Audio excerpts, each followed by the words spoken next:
Dzisiaj testujemy Ford Mustang Mach-E. W internecie jest sporo recenzji na temat tego samochodu, gdzie wszyscy rozwodzą się na temat zasięgu, specyfikacji tego samochodu, bardzo katalogowe rzeczy. Natomiast to, co ja chciałem Wam tym razem pokazać, to trochę inne podejście, inne spojrzenie na ten samochód. Czy ten samochód nadaje się na wyjazdy na kemping? Czy ten samochód nadaje się na to, żeby zabrać rowery, pojechać gdzieś w góry i tam pojeździć na rowerach? Czy na wyjazd kilkudniowy na kajaki taki samochód ma sens? Pokażę Wam, co jest zapakowane, pokażę Wam, jak to można upakować. Zwrócimy też uwagę na tego typu drogi, jak radzi sobie na tego typu drogach. Także zapraszam Was dzisiaj na film. Zobaczcie do samego końca, myślę, że Wam się spodoba. Shut up and sit down.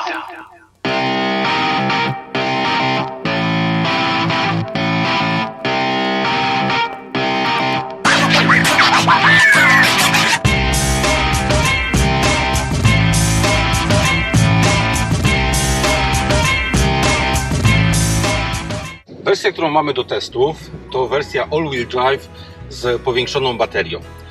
Powiększona bateria to 98 kWh i zasięg tego samochodu teoretyczny to 540 km. Moc tego samochodu 351 koni. Samochód w tej wersji według cennika wersji podstawowej kosztuje 293 tysiące. Ten akurat model ma dodatkowe pakiety, między innymi automatycznie podnoszona klapa, plus parę jeszcze innych gadżetów, i ten dokładnie model już przekracza 300 tysięcy złotych. Mustang Mach-E w wersji all-wheel drive i rear-wheel drive ma 147 mm prześwitu. Na tego typu duktach spokojnie da sobie radę. Właśnie jedziemy poza wyznaczonymi szlakami, taką polną drogą.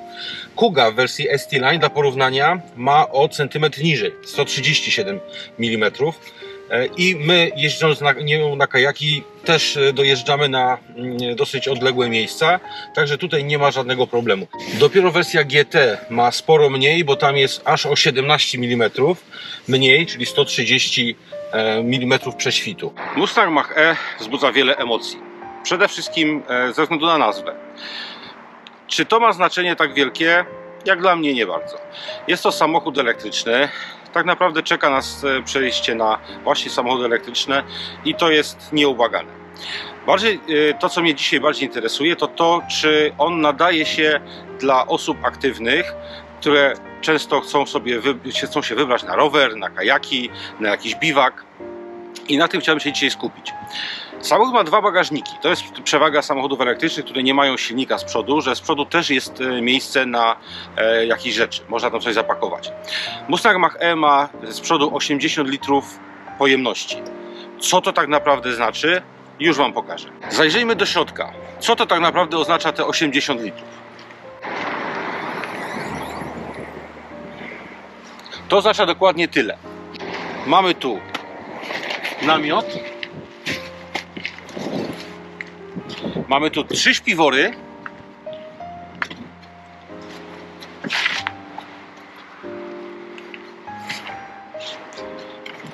I mamy 2 krzesełka składane.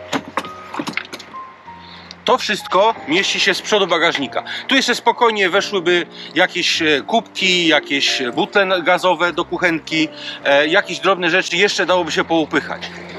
Natomiast to wszystko zamiast w bagażniku jest z tyłu, jest z przodu. Wydaje mi się, że to całkiem niezły wynik. Zamiast tego można tutaj wrzucić na przykład jedzenie, konserwy, jakiś chleb, kiełbasy. To wszystko tutaj naprawdę może być. Już sprawdziłem, lodówka turystyczna, którą ja mam, elektryczna, taka nieduża, niestety nie wchodzi, ale lodówka wchodzi do tyłu i to pokażę Wam za chwilę. Przedni bagażnik w Mustangu Mach-E ma również drenaż. Tutaj na dole wystarczy, jeżeli sobie wybrudzicie, wrzucicie jakieś buty, sprzęt wędkarski, jeżeli wędkujecie, buty narciarskie w zimie, które mają jakiś śnieg, coś się roztopi, Można to spokojnie, delikatnie polać wodą. To wszystko spłynie pod samochód, potem tylko wytrzeć i macie gotowe. Super rozwiązanie dla aktywnych ludzi. Bagażnik z tyłu ma lekko ponad 400 litrów z opuszczoną podłogą. W momencie, kiedy ona jest podniesiona, tam jest 300 parę litrów. Jak widzicie, lodóweczka się mieści. My się pakujemy zawsze na kajaki do skrzynek. 6 skrzynek się mieści spokojnie. Do tego jest jeszcze miejsce na kalimatę, plecak, jakieś dodatkowe rzeczy. Ta lodówka bierze 41 W energii. Szybkie obliczenie i wychodzi, że po około 10 dniach ta lodówka pobiera z baterii samochodu, tej większej, 98 kWh, około 10% energii. W związku z czym spokojnie na biwaku możecie wykorzystać ten samochód jako zasilanie lodówki. Jeden dzień to tak naprawdę około 1% baterii. Do tego ładujecie sobie telefony, baterie, jeżeli potrzeba. Wydaje mi się, że to całkiem fajne rozwiązanie. Fotele oczywiście się składają, można zapakować trochę więcej. Natomiast co w momencie, kiedy chcemy zabrać rowery? Tutaj początkowo informacje, które znalazłem, mówiły, że nie można w ogóle zakładać bagażnika na dach. Ten samochód ma możliwość zamontowania haka. Hak nie ma dużego uciągu, bo to jest 750 kg, więc tutaj mówimy o tak naprawdę niewielkiej przyczepce. Zdarzają się przyczepy małe, kempingowe do 750 kg, więc na jakiś biwak z przyczepą kempingową też można się wybrać. Natomiast hak daje nam możliwość zamontowania na przykład bagażnik na rowery, montowany właśnie na hak. Spokojnie 3-4 rowery montujecie na bagażnik i jedziecie sobie na jakiś wyjazd. Na tym haku też można zamontować bagażnik na narty. Też spotkałem się z takimi bagażnikami, są do kupienia, są w ofercie. Montuje się narty pionowo, wydaje mi się, że deski tam też spokojnie można zamontować. Ten hak właśnie zastępuje poniekąd te belki, które są na górze, bagażnik dachowy, który w przypadku samochodów elektrycznych, nie tylko spalinowych również, zwiększa spalanie. W związku z czym tutaj ograniczenie zużycia energii poprzez to, że dajemy te wszystkie rzeczy z tyłu, samochód mimo wszystko jest dalej bardziej aerodynamiczny niż gdybyśmy te rowery 4 zapakowali na dach. Wydaje mi się, że daje spore oszczędności. Ja tym samochodem jeżdżę od wczoraj. Wczoraj wziąłem go około godziny 14 i był w 100% naładowany. Pojeździłem trochę po Krakowie, pojechałem na jakieś zakupy, chciałem go trochę potestować, podjechałem do szwagra, pokazać, pojeździć. Trochę tych kilometrów zrobiłem. O godzinie 9, kiedy wróciłem do domu, bateria pokazywała jeszcze 64 czy 65%. Ja niestety nie mam szybkiej ładowarki, w związku z czym ładowałem ze zwykłego gniazdka na 230 V. Dzisiaj rano o godzinie 11, czyli po tak naprawdę 13-14 godzinach, samochód zdążył się naładować do 100%. W związku z czym wychodzi na to, że te 13-14 godzin ze zwykłego gniazdka pozwoliło naładować około 35% baterii. Wydaje mi się, że to jest całkiem niezły wynik, biorąc pod uwagę, że to nie jest szybka ładowarka i nawet ktoś, kto nie ma tego typu ładowarek, może sobie to ładować. Ten samochód można ładować w zasadzie na 3 sposoby. Pierwszy to jest właśnie gniazdko 230 V. Druga opcja to jest ładowarka Ford Wallbox. Ona kosztuje w granicach 2800-2900 zł, plus tam jeszcze chyba dochodzi montaż. I dzięki tej ładowarce można dużo szybciej naładować ten samochód w domu. Trzecią opcją to są ładowarki ogólnodostępne na mieście, stacje ładowania, gdzie naprawdę można to już w ekspresowym tempie naładować. Ja tych ładowarek nie testowałem, ponieważ samochód mam tylko w zasadzie na 48 godzin. Jutro rano muszę go oddać, także wydaje mi się, że to ładowanie u mnie z domu ze zwykłego gniazdka w zupełności wystarczy. Według producenta zasięg tego samochodu to 540 km. Ja kiedy go odbierałem wczoraj z salonu, był w 100% naładowany. Zasięg jego komputer pokazywał na ponad 300 km. I teraz gdzie się można takim samochodem wybrać? Z Krakowa do Zakopanego na narty to jest około 100 km, 100 parę kilometrów, w związku z czym spokojnie za jeden dzień tam i z powrotem wyjazd na narty bez ładowania damy radę. Popatrzmy w drugą stronę. Z Krakowa nad Nidę, gdzie my pływaliśmy kajakami, jest też około 80-90 km w jedną stronę. W związku z czym też w jedną stronę 80, z powrotem 80, 160 km robimy, jeszcze mamy spory zapas energii. Do tego, jeżeli chcemy tam zostać na kilka dni, to tak jak mówiłem, mamy zapas baterii, lodówka, dodatkowe urządzenia możemy tam spokojnie ładować. Także cały weekend tak naprawdę możemy ogarnąć na jednym tylko ładowaniu. Przypomnijmy, że tutaj bateria ma 98 kWh i to jest ta bateria o zwiększonej pojemności. To moje pierwsze doświadczenie z samochodem w pełni elektrycznym i muszę przyznać, że jestem pod wielkim wrażeniem. Cisza, która panuje w środku, jest po prostu niesamowita. W każdej chwili naciśnięcie pedału gazu, jeżeli chcemy kogoś wyprzedzić, przyspieszyć, samochód reaguje momentalnie. W trasie cisza i słychać tylko szum opon, szum wiatru. Po mieście idealny samochód. Wydaje mi się, że nawet na takie dłuższe wyjazdy 100-150 km od miasta, przy tym zasięgu, tak, mówimy tam 300 parę kilometrów, spokojnie w jeden dzień objeżdżamy tam i z powrotem, można sobie na to pozwolić bez obawy o to, że zabraknie nam prądu. Jeżeli mamy na miejscu gdzieś miejsce, gdzie możemy podładować samochód, to tylko lepiej. Wyjazd już powiedzmy nad morze czy na Mazury z Krakowa na pewno będzie się wiązał z tym, że przynajmniej raz, dwa razy trzeba będzie naładować. Szczerze nie wiem, jak jest z dostępnością ładowarek, tego nie sprawdzałem. To już na pewno w innych testach, jest wiele testów na YouTubie, gdzie tego typu kwestie są poruszane.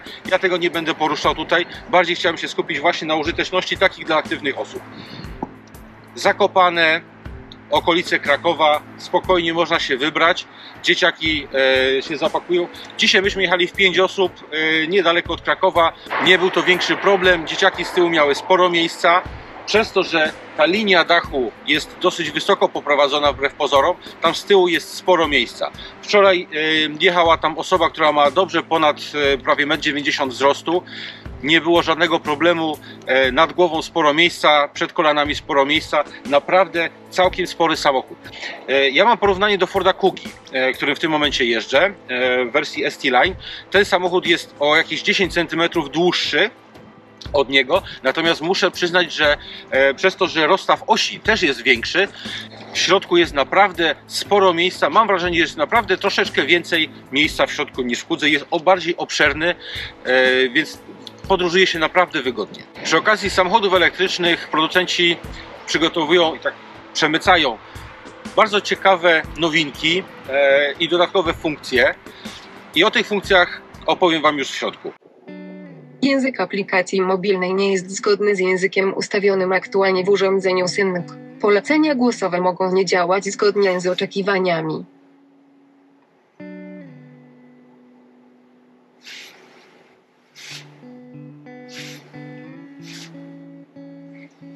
Jak Wam się podoba obrazek, który narysowały moje dzieci? A to narysował tata. Można robić sobie notatki, co jest bardzo ciekawe.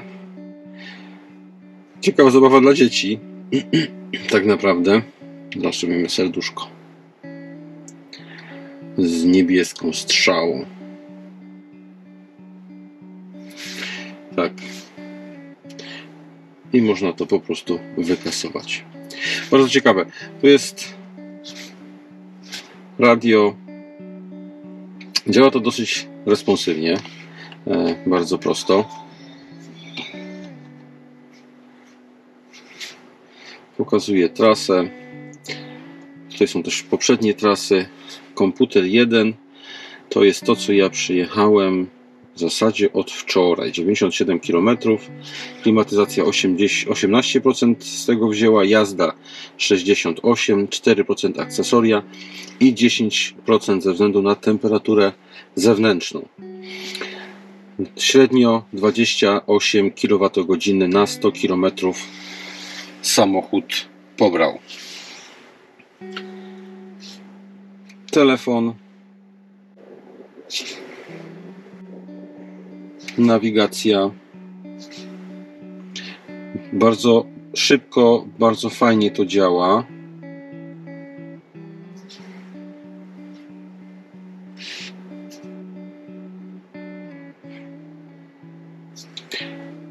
To jest to, co niedawno używaliśmy. Tu jest całe sterowanie temperaturą na szybę. Tej grafiki wcześniej nie widziałem, muszę przyznać. Bardzo fajne.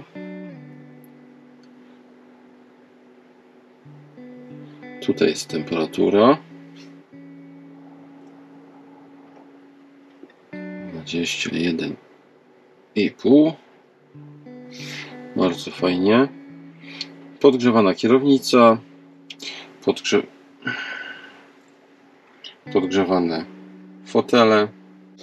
I do tego drugi wyświetlacz, który pokazuje podstawowe rzeczy. W tym momencie mam 66% baterii, 203 km mi zostały. Do domu zostało mi dosłownie 10 km, także spokojnie powinno mi wystarczyć. Kończę drugi dzień testowania Forda Mustanga Mach-E. Co mogę powiedzieć? Wydaje mi się, że na tyle, co ja osobiście bym potrzebował, czyli jakieś dojazdy do pracy niedalekie, bo to wszystko jest w granicach Krakowa, jakieś weekendowe wypady, czy to do Zakopanego, czy w granicach mniej więcej 100 km od Krakowa, bo tak przeważnie jeździmy. Raz, dwa razy do roku jeździmy gdzieś dalej, powiedzmy gdzieś na Mazury, nad morze, troszeczkę dalej. Wtedy trzeba by więcej ładować. Natomiast na tyle, na ile my jeździmy, wydaje mi się, że ten zasięg i ten samochód spokojnie spełniałby nasze oczekiwania. Mam możliwość ładowania tego w domu. Przy delikatnych przeróbkach pewnie dałoby się zamontować stację ładującą, więc byłoby to zdecydowanie szybciej.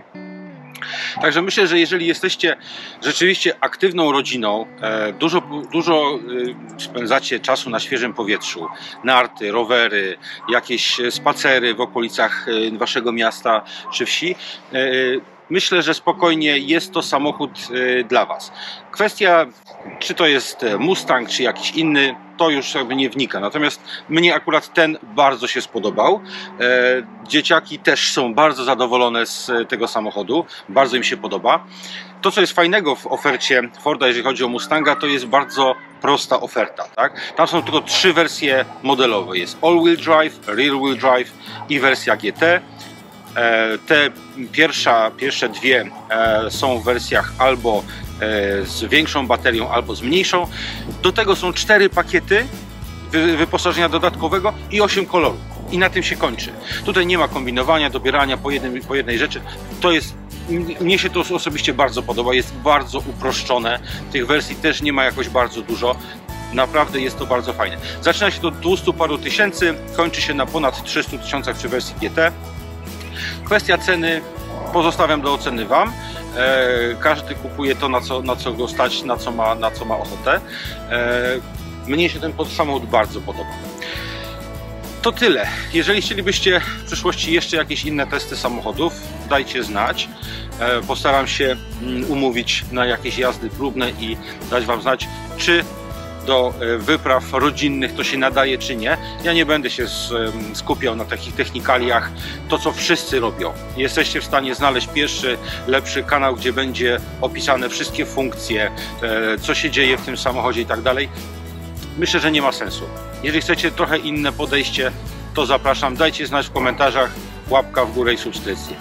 Dzięki wielkie. Model, którym dzisiaj jeździmy, ma dodatkowe pakiety, między innymi otwierana automatycznie brama i w tej co?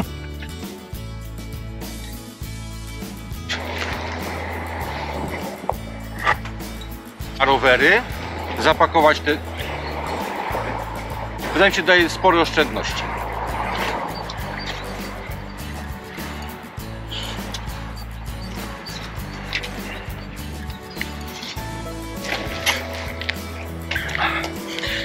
Ja tym samochodem jeżdżę od wczoraj. Wczoraj wziąłem go około godziny 14. Był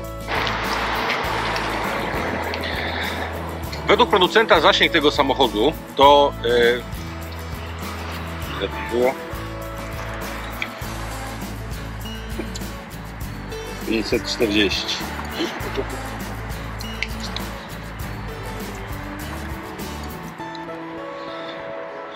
Według producenta zasięg tego samochodu